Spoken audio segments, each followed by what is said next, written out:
Comenzamos estas jornadas con una conferencia introductiva, como lo hemos hecho durante varios años, 9 años, en los cuales en esta universidad hemos profundizado el tema de una psicología realmente cristiana y de la relación entre lo que hoy se denominan las disciplinas psicológicas, la filosofía y la teología. Fundamentalmente damos una visión que está regulada explícitamente por la teología como ciencia suprema, como sabiduría absoluta, que proviene de la mente de Dios, la cual revela no solamente lo que Él es, sino también lo que las criaturas son, el que las conoce perfectamente por provenir totalmente de su ser. Muy especialmente el pensamiento que nos guía en nuestras investigaciones y en nuestra labor docente y también en estos congresos es que solamente a la luz del Verbo encarnado se esclarece realmente lo que es el hombre, una afirmación muy conocida del Concilio Vaticano II que está radicada en la tradición de los santos padres, de los grandes doctores escolásticos, del mismo Santo Tomás y también del magisterio auténtico de la Iglesia. Solamente en Cristo se conoce de verdad cómo es la perfección de la humanidad. Esto tiene una aplicación inmediata en el campo de la psicología por el hecho de que con la razón natural no es posible observar adecuadamente la normalidad humana.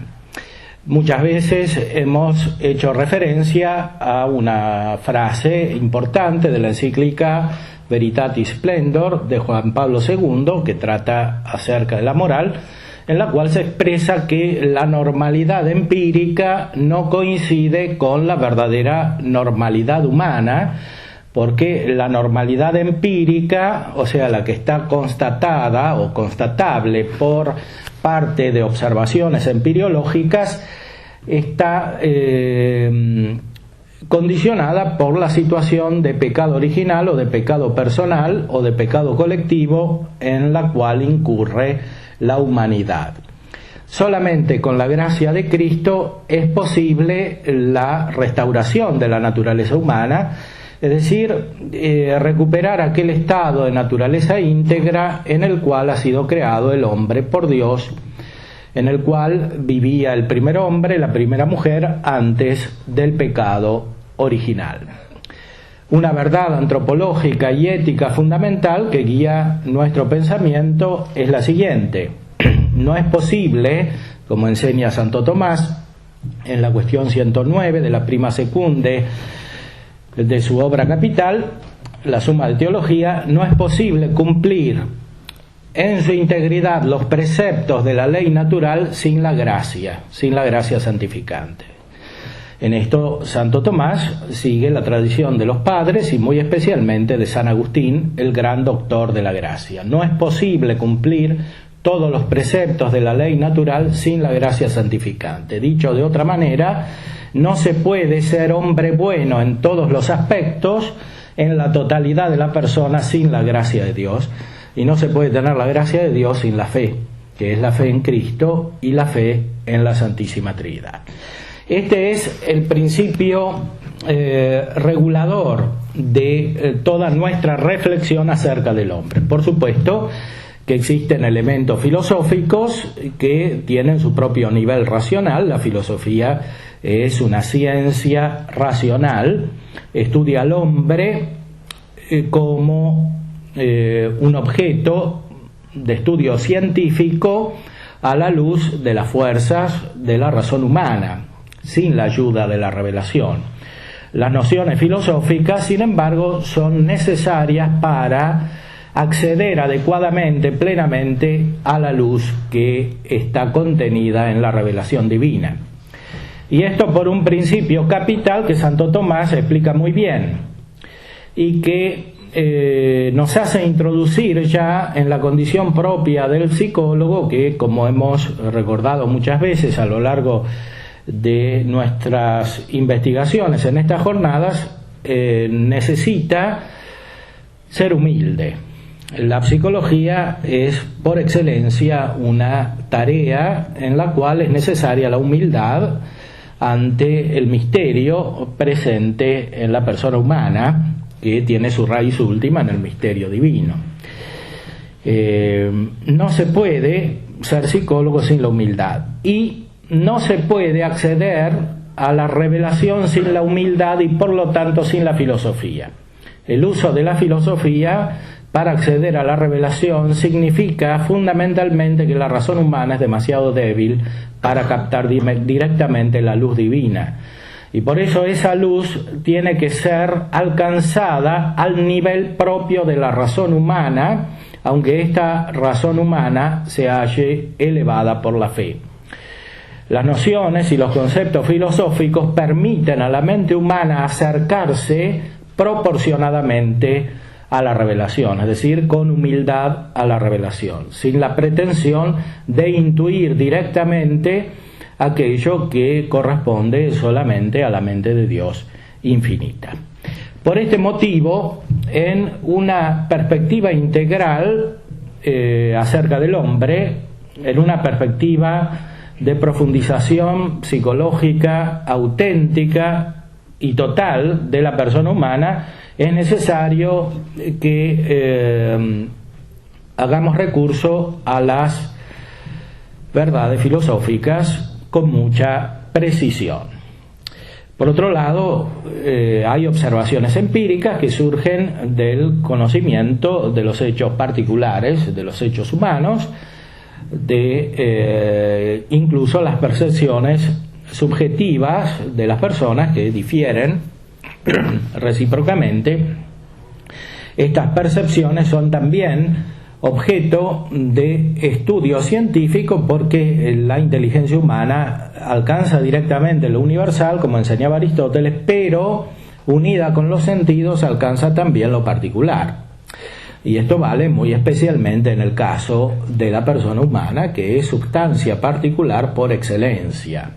Es el modelo de la sustancia particular. Por eso conocemos la persona humana no solamente en su naturaleza universal, como está presente en la mente que abstrae, sino que la conocemos también en su particularidad con el uso de la inteligencia, pero sobre todo con el uso de la inteligencia elevada por la fe. Porque mientras que no es proporcionado a la mente humana conocer directamente lo particular, como en cambio pretendían algunas corrientes nominalistas, etc., es posible a la mente humana conocer lo particular con la ayuda de la gracia de Dios, es decir, con la ayuda de la fe, de la revelación, porque la ciencia de Dios sí alcanza directamente lo particular. Como dice el Salmo, es Él el que hizo singularmente, particularmente, el corazón de cada uno.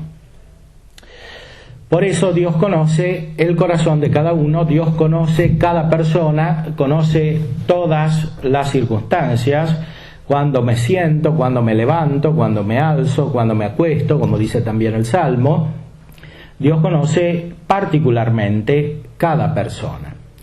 Por este motivo, cuando la psicología es reforzada por la luz de la fe, se hace capaz de penetrar adecuadamente en la condición, en la naturaleza particular de cada persona y por tanto conocer de verdad a la persona sin generalizaciones inadecuadas que desvían del verdadero conocimiento de la persona, cosa que suele suceder en todas las corrientes psicológicas que se apartan de la revelación. Aunque no se aparten consciente y directamente de la revelación, el hecho mismo de que desarrollen su actividad al margen de la revelación las hace incurrir en un determinado grado de abstracción que no está finalmente exento de error. Esto es así porque en el estado de naturaleza caída o de naturaleza corrupta, como dice Santo Tomás en la cuestión citada, La naturaleza humana no es íntegra. La conducta humana que surge de esta naturaleza no es perfectamente adecuada con lo que la naturaleza es, porque está corrompida. Por este motivo, la observación empírica no es suficiente, no solo para conocer la naturaleza humana en toda su perfección, aunque esto es posible hasta cierto punto, filosóficamente, pero sobre todo, la observación empírica no es suficiente para conocer la persona, porque no se conoce con particularidad la norma respecto de la cual la persona se desvía en concreto, porque tampoco se conoce la persona en concreto según aquella potencialidad que no está desarrollada, que no está pasada al acto justamente por el defecto, la deformación del pecado. Por este motivo, nosotros como cristianos sabemos que la psicología no se puede desarrollar, sea desde el punto de vista descriptivo, usando impropiamente la palabra como una fenomenología, no se puede desarrollar tampoco desde el punto de vista terapéutico o medicinal, utilizando la palabra analógicamente, si no conocemos la persona en particular, como es cognoscible, según su potencia obediencial y su potencia natural, y estas no las conocemos si no la vemos a la luz de Dios, que es donde está el modelo de cada persona. El modelo según el cual cada persona ha sido creada individualmente por la inteligencia infinita de Dios. Estos son los principios rectores de nuestra consideración formulados en general. Después, en particular, haremos las aplicaciones correspondientes, especialmente cuando se tratará de discernir el significado especulativo y práctico de las diferentes corrientes psicológicas contemporáneas y también de las corrientes filosóficas que directa o indirectamente tienen incidencia en las citadas corrientes psicológicas. Nos introducimos ahora directamente en el tema que nos ocupa, la conciencia. La conciencia y especialmente la conciencia moral. La conciencia moral y su relación con la psicología. Estas relaciones, como aparecerá claramente a lo largo de este discurso y este debate, estas relaciones son múltiples, son de colaboración, son de exclusión según los factores que se consideren, es decir, según los distintos estados de la psicología constituida como ciencia auténtica o falsa históricamente, y según el punto de partida que se considere, es decir, el nivel de conciencia que se atienda en cada persona. Haremos una referencia general al tema y después nos introduciremos en particular en la consideración principalmente de las corrientes de la filosofía moderna que terminan en el pensamiento de Freud, y en segundo lugar en la concepción tomista de la conciencia, que nos iluminará acerca de cómo una verdadera psicología cristiana debería considerar el tema. La primera parte de la exposición entonces se refiere a la filosofía y su relación con la obra de Freud, que como todos sabemos es en cierta manera el paradigma de la psicología, por lo menos en los ambientes académicos en los cuales nos movemos corrientemente.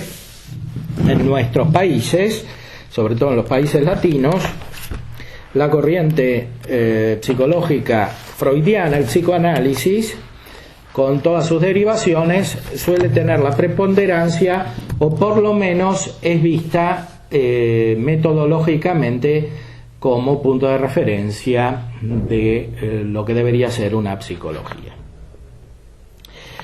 Comenzamos por una cita que está insertada en un artículo de una obra muy general y muy importante, hecha con mucha precisión, por lo menos desde el punto de vista de las corrientes psicológicas y las ideologías contemporáneas. Es este volumen que tengo en mis manos, Le Grand Dictionnaire de la Psychologie, publicado hace unos años en Francia. En el diccionario los autores tratan de ser lo más claro posible, según el carisma de los pensadores franceses, pero en este campo no lo logran ser del todo, hasta tal punto que, como hemos recordado también en algunas oportunidades, renuncian a definir la psicología. En todo este gran diccionario, que como ustedes pueden ver es voluminoso, no se da una definición de la psicología. Es el gran diccionario de la psicología porque es muy difícil saber qué es la psicología. Es muy difícil saber qué es la psicología porque, prescindiendo de las corrientes filosóficas, históricamente, sobre todo en el siglo XX, que es lo que refleja esta obra, la psicología se presenta con una extraordinaria fragmentación. Se trataría así de una ciencia respecto de la cual los científicos no están de acuerdo en absoluto acerca de qué versa esta ciencia. Este es el problema de base, porque para algunos versa acerca del alma, para otros versa acerca de lo único que hay en el hombre, que es el cuerpo que evoluciona, para otros versa acerca de la unidad entre cuerpo y alma, o como dicen algunos, entre mente y cerebro, pero finalmente no se logra un acuerdo fundamental acerca de qué es lo que estudia esta ciencia. Sí, claro, estudia el comportamiento humano, pero con eso es evidente que no se aclara demasiado. Cuando aquí se define la conciencia, se habla de funciones, vagamente. Es una función de síntesis la conciencia. Una función de síntesis que permite a un sujeto analizar su experiencia actual en función de la estructura de su personalidad y de proyectarse hacia el futuro. En toda esta definición, la palabra más metafísica que aparece es futuro. Es futuro porque es lo único que no es inmediato aquí. Todo lo otro es experiencia, síntesis, función, estructura de una personalidad. Ahora, la personalidad es a su vez una síntesis. De manera tal que esta conciencia termina siendo una especie de centro de la personalidad, como una especie de nexo de todos los factores que intervienen en una personalidad. Esa personalidad sería captada por la experiencia. Por supuesto, se presupone que la experiencia es experimental en el sentido físico del término, pero finalmente no puede ser solamente experimental. Por eso en la definición se usa la palabra análisis. La palabra análisis contiene un hueco, un intersticio en el cual se filtra lo que es la inteligencia. Es decir, la inteligencia de alguna manera capta experimentalmente esta síntesis, pareciera. En el artículo se hace referencia, en primer lugar, a Freud y en segundo lugar a Lacan Y esto es todo el artículo. Para demostrar cómo, sí, hay mucho pluralismo en las corrientes psicológicas, pero finalmente todo confluye aquí. Freud y Lacan son los puntos de referencia. De Freud hablaremos después. Nos introducimos con un texto de Lacan que está muy bien elegido por los autores. Dice así Lacan: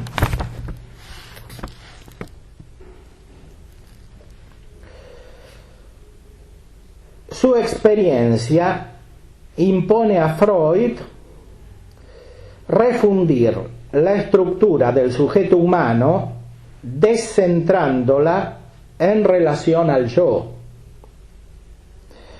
y rechazando la conciencia a una posición sin duda esencial pero problemática. Yo diría que el carácter inabordable e irreductible por relación al funcionamiento del viviente de la conciencia está en la obra de Freud como algo tan importante para captar como aquello que él nos ha referido acerca del inconsciente. Aquí Lacan tiene razón. Es decir, en Freud parece ser lo más importante el inconsciente, pero la conciencia está por lo menos al mismo nivel que el inconsciente en la consideración freudiana. La conciencia está en el centro de la persona, más aún como aparece en los textos del mismo Freud, y trataremos de considerar, hay un inconsciente espiritual, tomándole la expresión a Frankl, expresión que es inexacta aplicada a Freud, aunque Frankl no va más allá del sentido de Freud.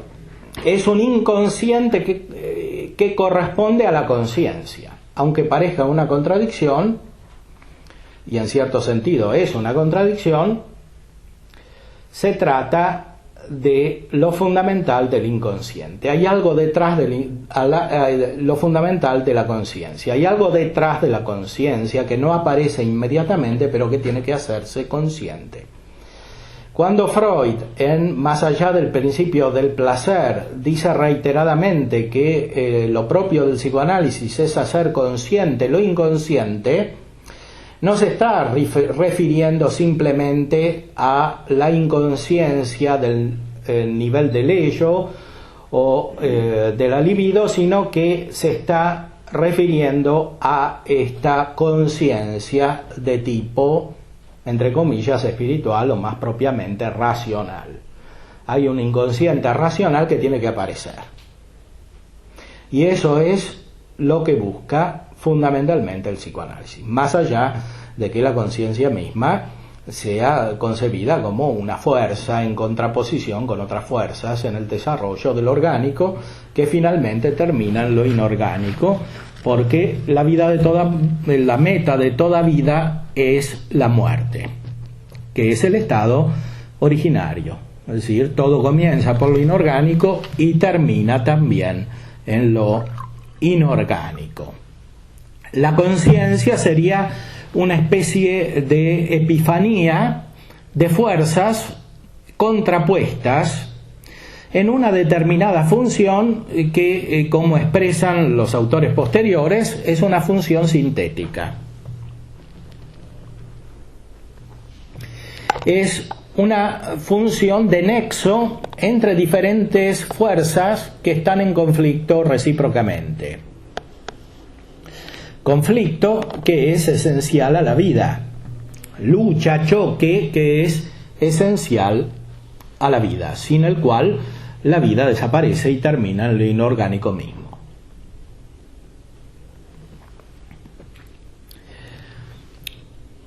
Este punto de referencia nos sirve para conectar a Freud con los autores filosóficos sobre los cuales él se inspira secretamente, aunque se niega muchas veces a reconocer el carácter filosófico de su elaboración.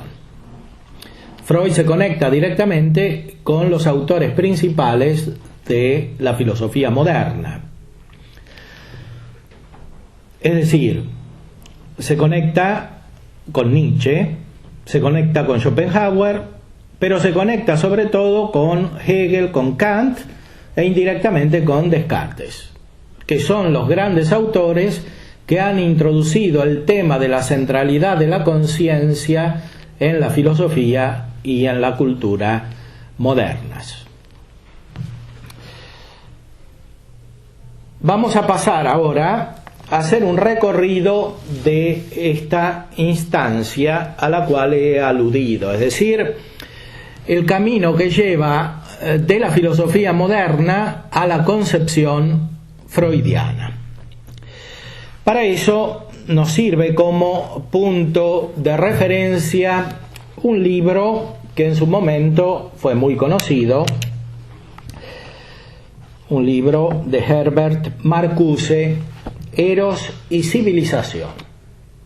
Este libro fue publicado en los años de la rebelión estudiantil en Francia en 1968.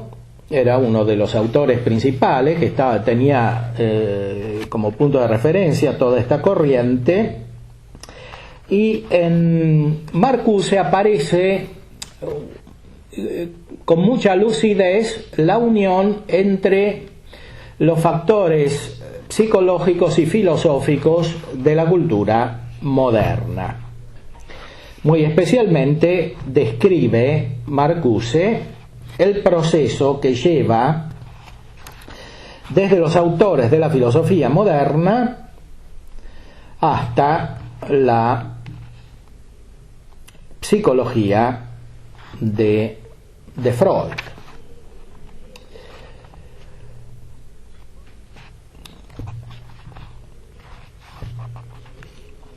Según Marcuse, en Nietzsche encontramos un punto de referencia fundamental de este proceso, y antes de Nietzsche lo encontramos en Hegel. Veamos algunos textos. Nietzsche expone la gigantesca falacia sobre la que fueron construidas la filosofía y la moral occidental, esto es, la transformación de los hechos en esencias, de las condiciones históricas en metafísicas. La debilidad y el desaliento del hombre, la desigualdad del poder y la salud, la justicia y el sufrimiento fueron atribuidos a algún crimen y a una culpa trascendentales. La rebelión llegó a ser el pecado original, la desobediencia contra Dios, y el impulso hacia la gratificación se convirtió en concupiscencia.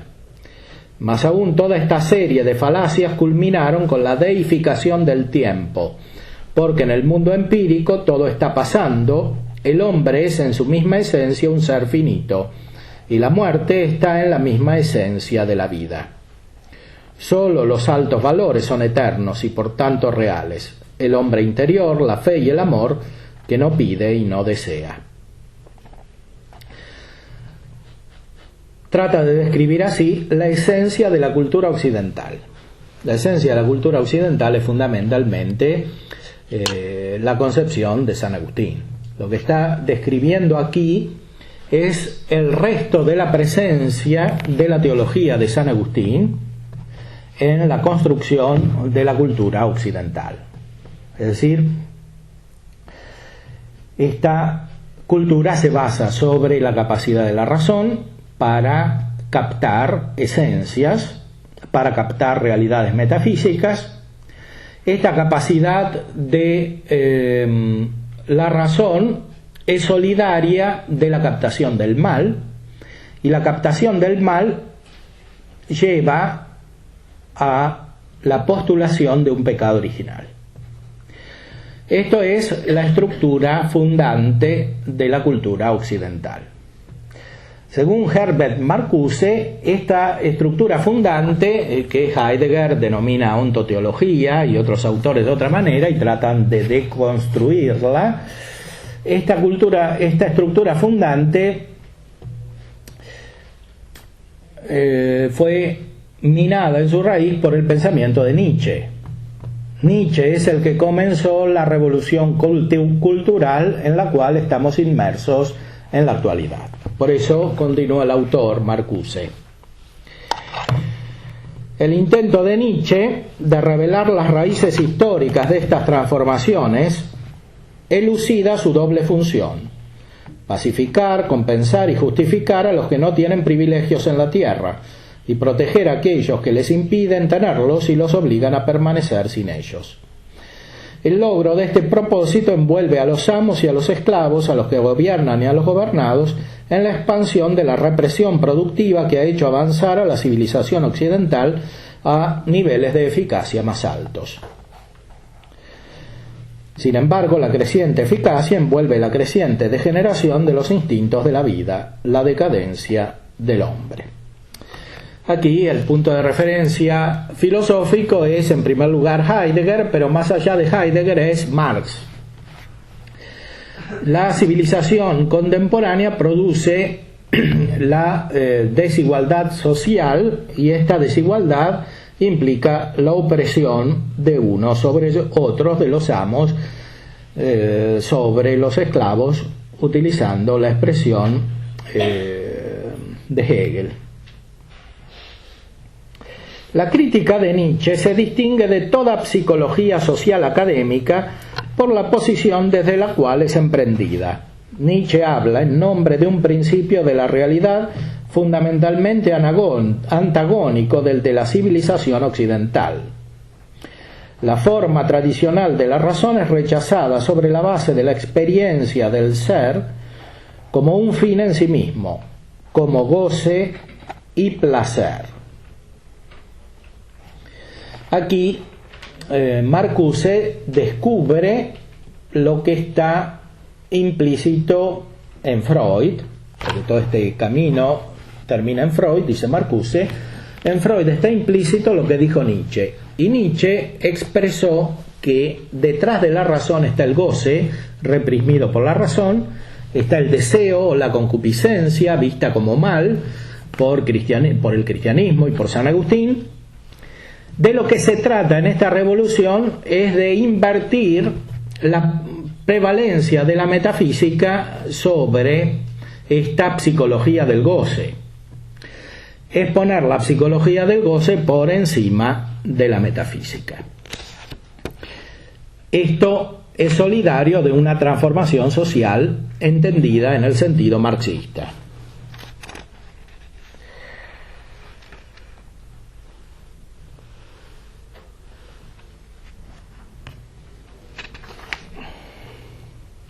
Y cita a Nietzsche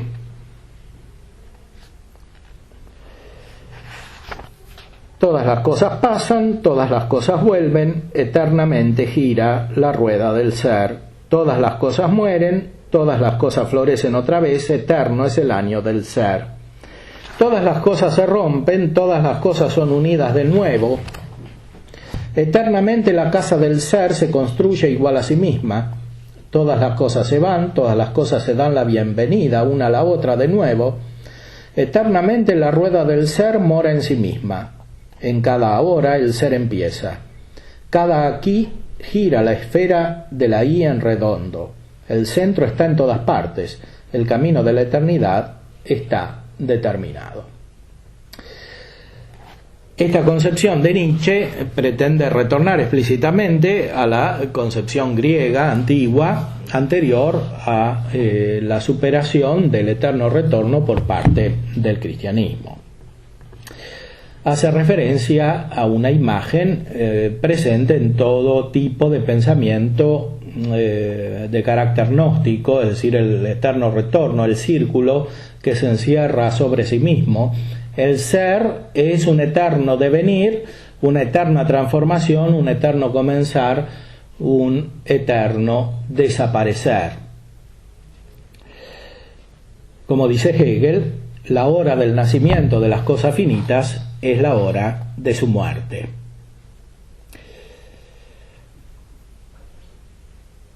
y por eso inmediatamente cita Marcuse a Hegel. El círculo cerrado ha aparecido antes en Aristóteles y Hegel como el símbolo del ser en sí mismo. Pero mientras Aristóteles lo reservó al nous theos y Hegel lo identificó con la idea absoluta, Nietzsche encierra el eterno retorno de lo finito exactamente como es, en su total concreción y finitud. Esta es la afirmación total de los instintos de la vida, rechazando todo escape y negación. El eterno retorno es la voluntad y la visión de una actitud erótica hacia el ser, para la que la necesidad y la realización coinciden.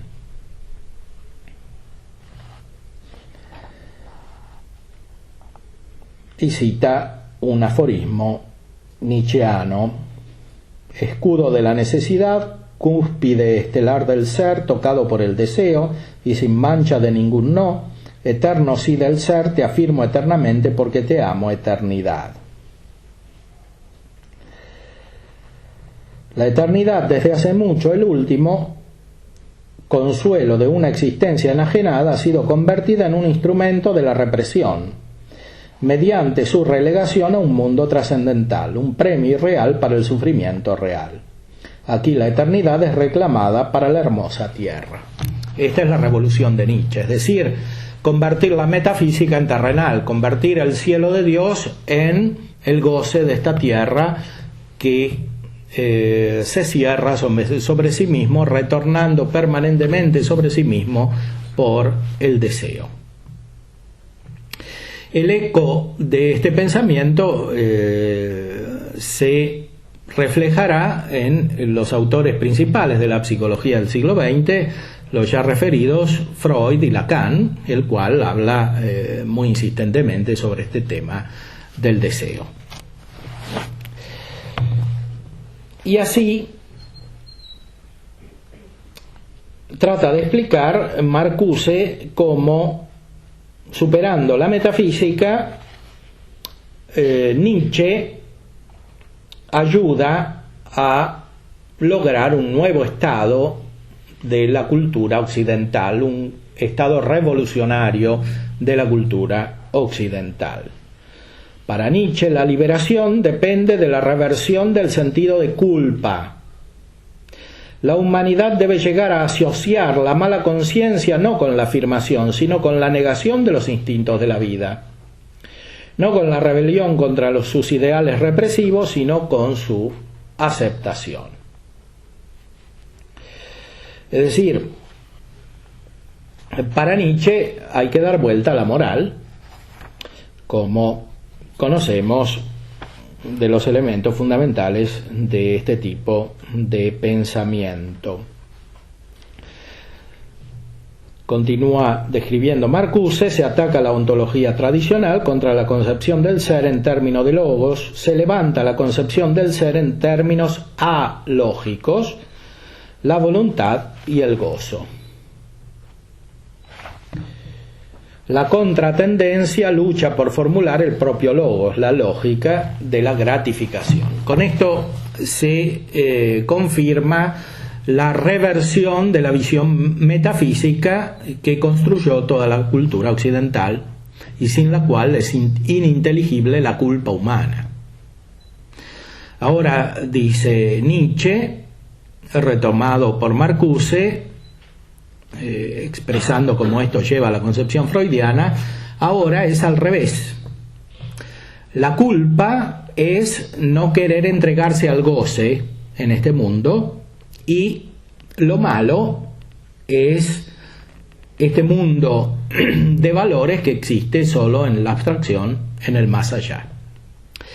En este sentido, Marcuse capta bien que hay una fundamental conexión con la filosofía de Hegel. Para Hegel, Dios es el más allá, Dios es lo abstracto, y en cuanto es abstracto, termina siendo el mal. El bien es el mal. Y llegamos así a Freud. En Freud se establece la lógica alógica, o sea, la lógica sin logos, la lógica sin el verbo, sin la idea. Sabemos que fundamentalmente significa la lógica sin la fuente de la lógica, que es el verbo de Dios. En sus posiciones más avanzadas, la teoría de Freud participa de esta dinámica filosófica. Al intentar definir la esencia del ser, su metapsicología lo define como eros, en contraste con la definición tradicional como logos. El ser no es más logos, no tiene un sentido inteligible. El ser es deseo, es eros. Y el eros no es lógico. El instinto de muerte afirma el principio del no ser, la negación del ser contra el eros, el principio del ser. La fusión omnipresente de los dos principios en la concepción de Freud corresponde a la tradicional fusión metafísica del ser y no ser. Con toda seguridad, la concepción freudiana de eros se refiere solo a la vida orgánica. Sin embargo, la materia inorgánica está al final del instinto de muerte, tan inherentemente ligada con la materia orgánica que, como se ha sugerido antes, parece posible darle a su concepción un significado ontológico general. El ser es esencialmente el impulso hacia el placer. Este impulso llega a ser una meta en la existencia humana. El impulso erótico de combinar unidades cada vez más amplias y durables es la fuente instintiva de la civilización. Los instintos sexuales son instintos de la vida. El impulso hacia la preservación y el enriquecimiento de la vida mediante la dominación de la naturaleza de acuerdo con el desarrollo de las necesidades vitales es originariamente un impulso erótico. Es decir, que según Marcuse, Freud terminó reformulando la metafísica de una manera invertida. Intervienen los dos elementos fundamentales de la metafísica, el ser y la nada. Estos dos elementos habían sido codificados por Hegel. La metafísica es en el fondo la dialéctica del ser y la nada, en la cual el ser es la nada y la nada es el ser. Pero en Freud el ser es el eros y la nada es la fuerza contrapuesta al eros, es decir, es la fuerza de la represión que finalmente triunfa cuando vuelve todo al estado originario. Dice Marcuse con acierto que Freud es materialista. Todo esto no va más allá de la materia. Es un proceso que se capta solamente dentro del juego de las cosas materiales, por tanto, dentro del juego o del movimiento del orgánico. La interpretación freudiana, que continúa Marcuse, del ser en términos de eros recoge el primer estado de la filosofía de Platón, que concebía la cultura no como una sublimación represiva, sino como el libre autodesarrollo del eros. Ya desde Platón esta concepción aparece como un arcaico residuo mítico. Eros es el ser absorbido por logos, y logos es la razón que subyuga a los instintos. La historia de la ontología refleja el principio de la realidad que gobierna el mundo cada vez más exclusivamente. Las profundas percepciones contenidas en el concepto metafísico de Eros fueron escondidas bajo tierra. Sobrevivieron dentro de distorsiones escatológicas en muchos movimientos heréticos en la filosofía hedonista. Es decir, los herejes, como ya había dicho Hegel antes, esconden la verdad más profunda. Ahí sobrevivió esta concepción metafísica del eros como el ser fundamental.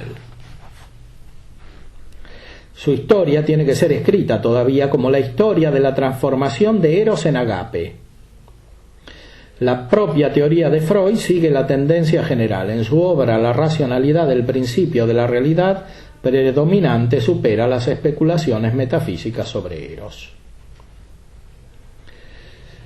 Es decir, la continuación de la metafísica occidental no pasa más ya a través del logos, sino que pasa a través del eros como instancia fundamental, ese eros que tiene que desarrollarse como agape, es decir, que tiene que invadir todas las dimensiones de la vida social, tiene que configurarse como la fuente fundamental de la vida psíquica misma desarrollada en sociedad. De esta manera podemos introducirnos directamente en los textos de Freud, que podemos encontrar en primer lugar en Más allá del principio del placer, esa obra capital que está citada por Marcuse. En Más allá del principio del placer, Freud, como recordábamos, dice que la meta de toda vida es la muerte. La meta de toda vida es el estado final, no es la causa final, porque no hay verdadera finalidad. La meta de toda vida es el estado originario, el estado de no movimiento, el estado de condición inorgánica.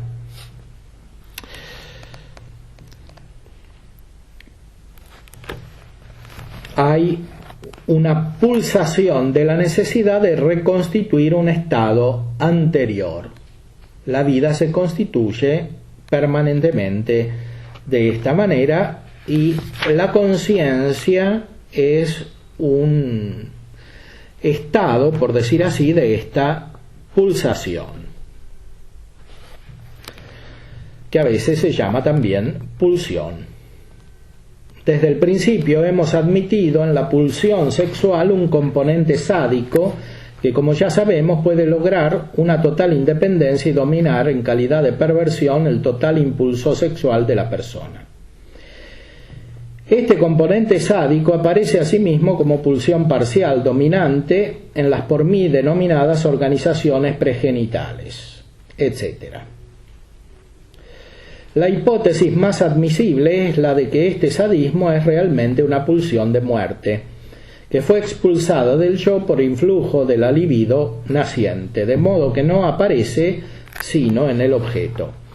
Esta pulsión sádica entraría pues al servicio de la fusión sexual, pasando su actuación por diversos grados, etc.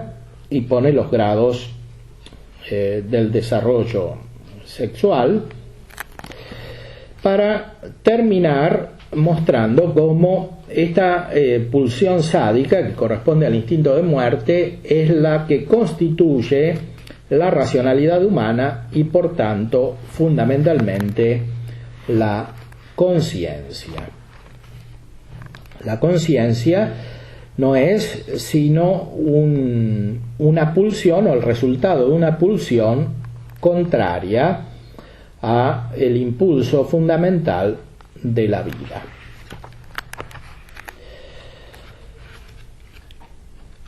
Estas consideraciones tienen una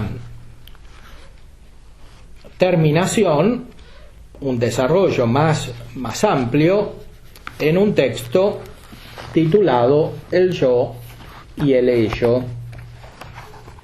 donde se refiere Freud a la conciencia y lo inconsciente. La diferenciación de lo psíquico en consciente e inconsciente es la premisa fundamental del psicoanálisis. Le permite, en efecto, llegar a la inteligencia de los procesos patológicos de la vida anímica, tan frecuentes como importantes, y subordinarlos a la investigación científica. O dicho de otro modo, el psicoanálisis no ve en la conciencia la esencia de lo psíquico, sino tan solo una cualidad de lo psíquico que puede sumarse a otras o faltar en absoluto. Para Freud, la conciencia no es la esencia de lo psíquico simplemente porque, como veíamos antes, es una función de síntesis derivada de la vida orgánica y en cierta manera contrapuesta al desarrollo fundamental de la vida orgánica.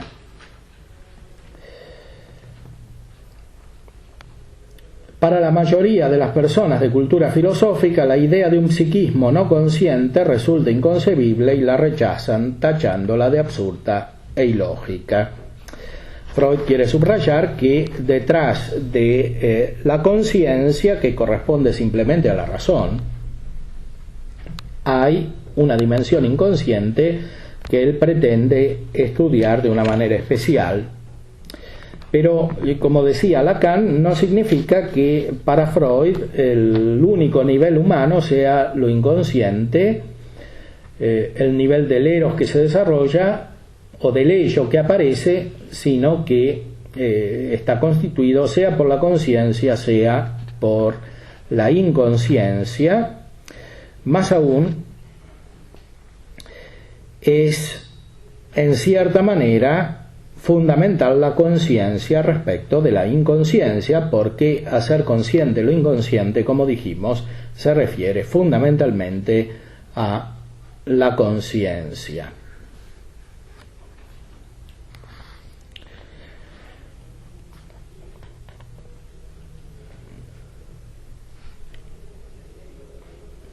No deberemos entonces desatender la dimensión de la conciencia, pues en último término la cualidad de consciente o no consciente es la única luz que nos guía en las tinieblas de la psicología de lo profundo. A este punto es necesario conectar la conciencia en general, como apareció hasta aquí, con la conciencia en sentido moral. La conciencia en sentido moral, que depende de la generación del superyo en Freud, que es donde se contienen las reglas establecidas por la sociedad y transmitidas de una persona a otra, de una generación a la otra. Esas reglas de generación de la moral corresponden a una transformación específica de la conciencia que ha sido explicada fundamentalmente por Kant. Freud se refiere explícitamente a Kant al principio de su obra Tótem y Tabú. Aquí explica que la concepción que tiene de la moral es la concepción kantiana, es la concepción de Kant. Podemos leer el texto del prólogo.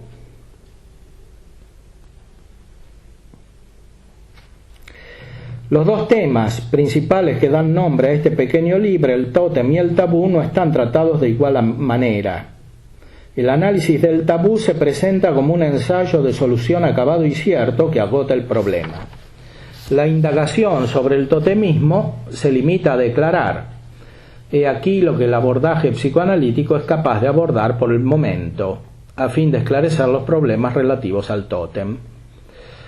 Esta diferencia se debe a que el tabú en verdad sigue existiendo entre nosotros, aunque en versión negativa y dirigido a contenidos diferentes, no es otra cosa, por su naturaleza psicológica, que el imperativo categórico de Kant, que pretende regir de una manera compulsiva y desautoriza cualquier motivación consciente. La concepción radical de la moral y por tanto de la conciencia en el sentido moral que encontramos en Freud es la concepción kantiana. Lo dice él explícitamente. El tabú es la versión negativa del imperativo categórico kantiano. El imperativo categórico está formulado de una manera positiva, que hay que hacer aquello que se puede erigir como una ley universal. Es una ley de leyes, es una ley formal, no tiene un contenido el imperativo categórico. Hay que hacer lo que puede ser ley. Ahora, dicho negativamente, dice Freud, este imperativo categórico se traduce como tabú, como prohibición. O sea, no hay que hacer lo que no puede ser ley. No hay que hacer lo que no puede ser ley significa que la conducta humana debe estar establecida en la vida social de tal manera que pueda ser abarcable por todos, que pueda ser asimilable por todos. Cuando se profundiza en la concepción filosófica de Kant, se entiende que la prohibición a la cual alude Freud como reverso del imperativo categórico kantiano significa la prohibición de la metafísica. Significa que el imperativo categórico permite, que el imperativo categórico prohíbe pensar con categorías metafísicas. Es decir, impide que alguien, en la visión de Freud, se haga, como se dice ahora, dueño de la verdad. Porque si cada uno piensa que llega a un conocimiento universal, en el fondo está imponiendo su concepción a los demás. De esta manera se llega a una especie de síntesis que es la que formula Freud. Es una síntesis entre la moral kantiana en versión negativa, que está expresada en las leyes, sobre todo en las leyes civiles, con el movimiento fundamental que depende del deseo o del eros o de la libido. Esas dos fuerzas están permanentemente en conflicto y deben lograr un estado sintético. Ese estado sintético es el que expresaban los autores citados, por ejemplo, Lacan, y más allá de Lacan, los autores contemporáneos, autores de este diccionario de psicología, como la conciencia misma. La conciencia es un estado de síntesis, es decir, es un estado en el cual el individuo se encuentra en el medio de un conflicto fundamental.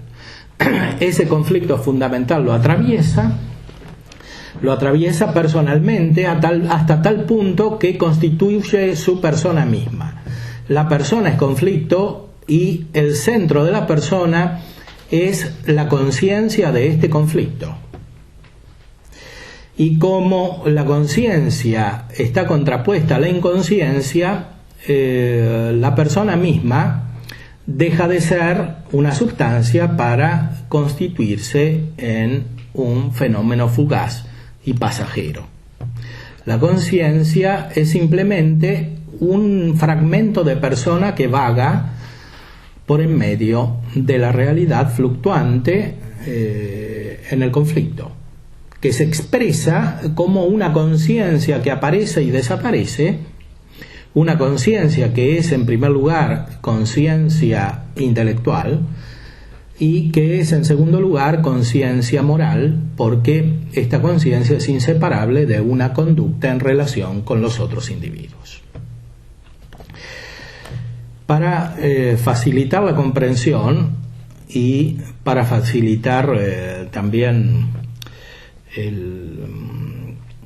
la elaboración de las preguntas, vamos a hacer una interrupción para después continuar con los otros aspectos que hemos anunciado al principio. Por eso los invito ahora a hacer una sesión de preguntas y después continuaremos con los otros temas.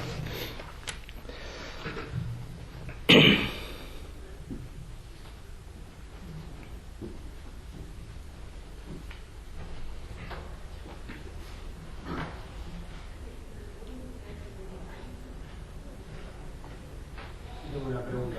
Sí. ¿Se puede aplicar alguna concepción freudiana en terapia ignorando su concepción moral? Bueno, le agradezco la pregunta, es un tema muy interesante. Para responder a este tema, podemos referirnos a un autor que tuvo mucho influjo en la Argentina, en una conferencia que dio en Buenos Aires. en la Facultad de Filosofía y Letras de la Universidad de Buenos Aires. Este autor es Jacques Maritain. 4 ensayos sobre el espíritu en su condición carnal. Adelanto lo que dice Maritain. Maritain dice que sí. Cito un texto para explicar en qué sentido lo explica a su vez Maritain.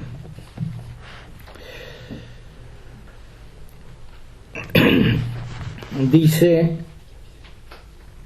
en Freudismo y Psicoanálisis: la función de este dinamismo se manifiesta mejor en la teoría freudiana de la neurosis. Debe reconocerse, a mi modo de ver, que existen neurosis de origen psicodinámico y que la explicación propuesta por Freud sobre ellas está bien fundamentada. Maritain dice que la explicación freudiana está bien fundamentada. Veamos cómo lo explica. En una discusión muy minuciosa, Roland Dalbier ha mostrado que los célebres estudios de Pavlov sobre los reflejos condicionales o condicionados conceden a Freud, con relación a este punto, la más notable confirmación. Para Freud, las psiconeurosis se deben a un conflicto interior. Un impulso instintivo ha sido repelido a lo inconsciente, reprimido victoriosamente durante un tiempo más o menos largo. Después el equilibrio se ha roto, la represión ha fracasado y lo reprimido ha regresado bajo la forma de síntomas neuropáticos. Ahora bien, Pavlov ha obtenido en el perro neurosis experimentales al determinar en él choques de instintos, siguiendo un esquema capaz de ser exactamente superpuesto al de Freud. He aquí un ejemplo de estas experiencias de Pavlov. Se presenta comida a un perro al mismo tiempo que se coloca un punto de su piel en contacto con una corriente eléctrica. Por sí sola, la corriente eléctrica produciría una reacción de huida y de defensa. Asociada a la presentación de la comida, la corriente eléctrica acaba por perder el poder de suscitar la reacción de defensa y por adquirir el de provocar la salivación. Se puede decir que hay inhibición del instinto de defensa por un reflejo condicional que está ligado al instinto de nutrición. Pero el equilibrio así logrado es inestable. Si se modifica el punto de aplicación de la corriente eléctrica, se destruye el equilibrio. La corriente deja de provocar la salivación y desencadena violentas manifestaciones de defensa. El perro se vuelve extremadamente excitable e inquieto, como jamás lo había sido hasta el presente. En el lenguaje de Freud se diría que ha regresado lo reprimido, el instinto de defensa, como consecuencia de una represión fallida. Y sigue hablando de los perros. O sea, para Maritain, Freud tiene razón porque coincide con lo que dijo Pavlov, que estudió a los perros. Esto no lo digo para hacer una ironía respecto de Maritain, sino para explicar el fundamento de por qué Maritain dice que Freud tiene razón en la explicación del origen de la neurosis. Y esto lo señalo porque como Freud habló en Buenos Aires y tuvo mucho influjo hasta el día de hoy, es importante aclararlo. Como Maritain habló en Buenos Aires y tuvo mucho influjo, es importante aclararlo. Para Freud, las neurosis surgen de este conflicto interior, como vimos en los propios textos, y esto coincide con lo que Pavlov, el estudioso ruso, observó en los perros. Sintetizando, para Maritain, la psicología es una ciencia experimental que es distinta de la psicología, de la filosofía. Por un lado está la filosofía de Freud, que es inaceptable teóricamente. Por otro lado está la psicología de Freud, que es aceptable, más aún que encuentra confirmación práctica y que debería ser profundizada en el futuro. Por eso, cuando se refiere a la filosofía de Freud, dice Maritain que es verdad que esta filosofía surge del resentimiento, como dice Max Scheler, pero tiene grandeza. hemos notado ya que ese pesimismo amargo no carece de cierta grandeza. O sea, Freud es un pesimista porque todo esto termina en la muerte, termina en lo inorgánico, etcétera, pero es un pesimismo grandioso. Parece verdaderamente que una especie de piedad desesperada, que se podría descubrir también en Lutero, lleva a Freud, que encara todas las cosas desde el ángulo de la clínica de la psiconeurosis, a hacer de la moral, con sus prohibiciones que él considera arbitrarias y con el sentimiento de culpabilidad que desarrolla, responsable de un diluvio de males y de torturas suplementarias que los hombres se infligen a sí mismos. Sobre todo, Freud detesta la moral sexual cultural. Según mi juicio, convendría advertir aquí en primer lugar que la especie humana es una especie que no puede vivir y desarrollarse más que en el estado de cultura. En segundo lugar, que las reglas de la moral cultural tienden precisamente a disminuir las causas de los sufrimientos y de los males a los que está expuesta esta especie y a aumentar su tensión creadora. Pero no puede entender ese fin sin herir duramente al individuo, dice Maritain.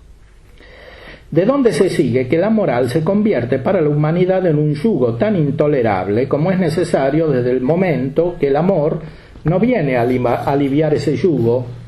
Y si un régimen de la misericordia divina no viene a compensar el de la ley y a subordinarlo sin abolirlo, lo cual crea en aquellos a los cuales, por una suerte inmerecida, el cumplimiento de la ley les es más fácil, deberes singulares de amistad y de respeto fraternales con los demás. No es el momento de entablar la discusión de este tema. Solamente quiero advertir, para concluir, que encontramos en Freud un ejemplo eminente de esa ley estadística, que los grandes descubrimientos a causa de la desgraciada condición del hombre y de su debilidad para alcanzar la verdad parecen tener necesidad, sobre todo cuando llevan al mundo de los sentidos, de violentos estímulos afectivos, los cuales, a pesar de excitar y guiar la investigación, inclinan por otra parte la inteligencia al error. Pero en definitiva, el error habrá servido así a la verdad a pesar suyo. Y gracias a los procesos de purificación y de reintegración a los cuales como consecuencia estará obligada la razón, es todavía la verdad quien pronunciará la última palabra. Esto quiere decir para Maritain que de Freud surgirá una gran verdad, purificándolo de los aspectos negativos, exagerados, o sea, de concebir la cultura como una gran represión. Ahora, esto que dice Maritain es profundamente equivocado. Es profundamente equivocado y profundamente desorientador. Y tuvo un influjo muy negativo porque hizo pensar a muchas generaciones de profesionales, de psicólogos incluso, y de católicos en general, que es posible discernir el método psicoanalítico de la doctrina freudiana, como dice el título del libro de Roland Dalbier citado, que está publicado en Buenos Aires en 2 volúmenes muy grandes. Esto no es posible. Maritain está considerando la psicología como una especie de ciencia experimental que vale tanto para los perros como para las personas. Es evidente, Maritain es un gran filósofo, sabe que no es lo mismo un perro que una persona, pero está considerando que en la persona es posible discernir un nivel de mecanismos que es autónomo respecto del proceso racional de pensamiento y de la conciencia misma. Y esto no es verdad. No es verdad porque, y ahora sí recurrimos a Santo Tomás, los sentidos son la mano de la inteligencia, dice él, son la prolongación de la inteligencia. Los sentidos del hombre no son como los sentidos de los perros. El afecto humano no es como el afecto de los perros. Y los reflejos humanos no son como los reflejos condicionados que estudió Pavlov en los perros. Es algo mucho más elevado, es algo que está en conexión con el espíritu porque surge del espíritu y porque está hecho para expresar al espíritu.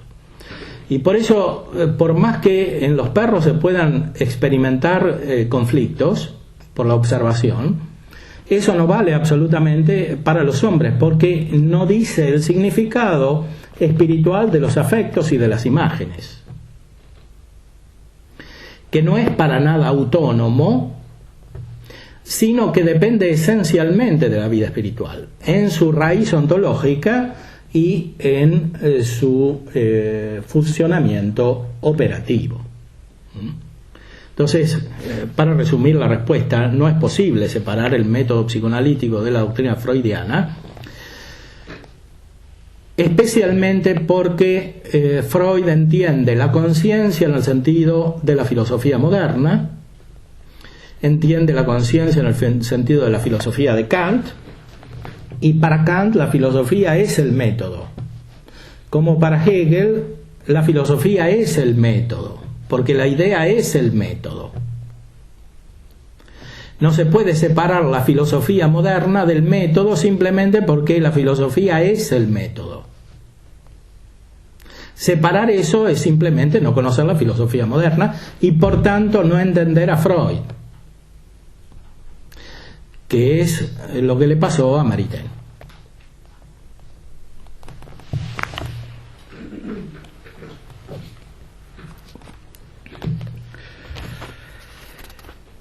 Podría hablar más acerca de lo que no se puede tener conocimiento de la persona sin la gracia. Esto se relaciona con la caridad, ¿no? Sí, es verdad.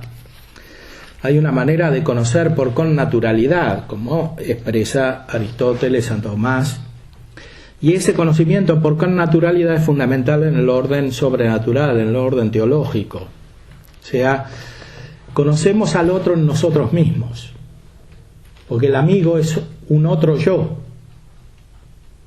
El amigo o el enemigo es un no yo. De manera tal que cuando nos sentimos a nosotros mismos, sentimos al otro, y cuando sentimos al otro, nos sentimos a nosotros mismos. Por este motivo, hay una conciencia sobrenatural y hay una conciencia natural deformada por el pecado. Estas dos conciencias perciben de modo opuesto no solamente la realidad de los objetos externos al hombre, sino que perciben principalmente lo que es objeto de la conciencia, es decir, el propio yo, los actos humanos, y en el propio yo y en los propios actos humanos las otras personas y los actos de las otras personas, que tienen un significado espiritual en cuanto se expresan, las palabras de las personas, los gestos de las personas, las imágenes que expresan o que mueven a las personas, tienen un significado espiritual. Están unidas con el espíritu y están al servicio del espíritu. Por este motivo, hay un conocimiento de la persona que es posible solamente con la gracia. Solamente con la gracia, con la caridad, inseparable de la gracia, es posible conocer en profundidad a la otra persona. Y por tanto, es posible conocer las verdaderas necesidades de la otra persona y los verdaderos remedios para estas necesidades. Y esto es lo que captará, según la medida de sus posibilidades, el verdadero psicólogo. Por tanto, el verdadero psicólogo es el psicólogo que tiene la gracia de Dios. El otro hace lo que puede. Y muchas veces no puede nada.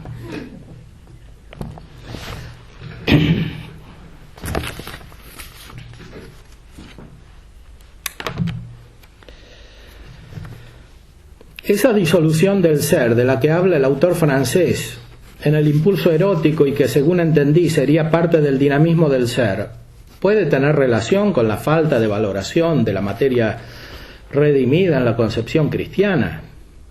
Ello es muy parecido a la concepción antigua gnóstica y tiene que ver con sus inmoralidades. Sí, esto es muy exacto.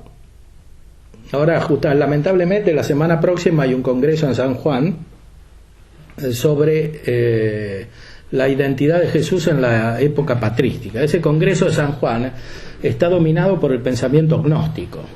Los temas principales que se desarrollan en ese congreso, al cual me invitaron pero no voy a ir, son de tipo gnóstico.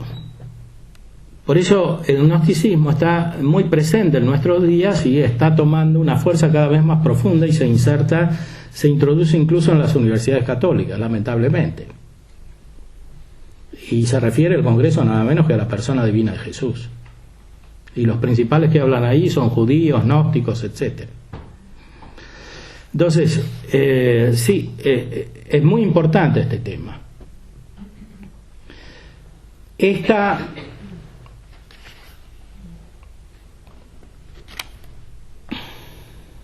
falta de valoración de la materia redimida, sí, es gnóstica. Los gnósticos negaban la encarnación, fundamentalmente. La materia ha sido redimida por Cristo, es decir, ha sido santificada, la gracia llega a todo el hombre, no solamente al alma. Como explica Santo Tomás en la cuestión 109, primero viene al alma y después desciende a todas las dimensiones de la persona. Y el verdadero psicólogo es aquel que ayuda a la gracia a descender a todas las dimensiones de la persona, a unificarlas, a armonizarlas, a equilibrarlas, a hacerlas depender del centro de la persona, que es su inteligencia elevada por la fe y su voluntad fortificada, elevada por la caridad. Eso es lo que hace el verdadero psicólogo.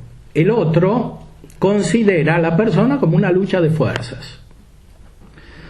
Y fundamentalmente estas fuerzas terminan siendo concebidas de una manera negativa, incluso la misma materia, la misma libido, porque al final se descubre que la libido es fuente no de goce, sino de desasosiego y de tristeza, del opuesto al goce. Después,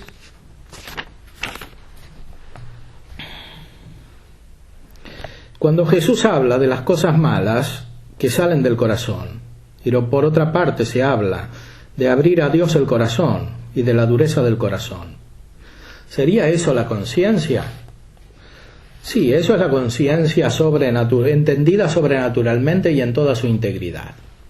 La conciencia tiene muchos niveles. Conciencia significa conocimiento de sí. Se puede conocer la propia persona o la propia sustancia y se pueden conocer los propios actos. Ahora bien, la propia sustancia se puede conocer al nivel de la materia, se puede conocer al nivel del espíritu y se puede conocer al nivel sobrenatural que eleva el espíritu y la materia, que eleva el alma y el cuerpo. Y la conciencia es el conocimiento de sí y de los propios actos en todos los niveles, y por eso hay varios niveles de conciencia. Ahora, el último nivel de conciencia es aquel del cual habla Jesús. Es el que corresponde a la vida sobrenatural de la gracia que refleja la vida de Dios. O sea, la mente de Dios que se expresa en el Verbo y en el Espíritu Santo. Eso está en lo profundo del alma humana, como explicó San Agustín en el De Trinitate. Y aquellos que no tienen la gracia de Dios están llamados a esa profundidad y están modelados interiormente para la vida trinitaria. Y por eso cuando esa vida trinitaria desaparece, es reemplazada por otro espíritu, que es el espíritu diabólico. El espíritu diabólico, los demonios, usan la potencia obedencial, o sea, la estructura fundamental humana, la mente que se expresa como noticia y amor, que está hecha para conocer y amar la Santísima Trinidad, usan esa estructura para llenarla de otra manera, y esa otra manera de la cual la llenan es la dialéctica, o es el conflicto freudiano que explica la interioridad humana. Eso no es otra cosa que un remedio de la vida trinitaria introducido en el corazón del hombre, según el cual se pretende explicar lo que es lo profundo de la vida humana. Ahora, atención, el tema es más difícil de lo que parece, porque si es verdad que en la naturaleza del hombre no está esa condición diabólica, sí es verdad que el hombre es movido, atormentado, penado por el influjo de los demonios, en el fondo, de su personalidad a través de las potencias sensitivas de la imaginación y del afecto. Y por eso, cuando se reduce la conciencia humana, sea en el sentido del conocimiento de sí especulativo o del conocimiento de sí experimental, sea en el sentido del conocimiento moral, se prepara para un influjo especial de los demonios, porque llenan el lugar que debería estar lleno por la plenificación del espíritu humano, que solamente es posible por la gracia de Dios y por la asimilación de la vida trinitaria.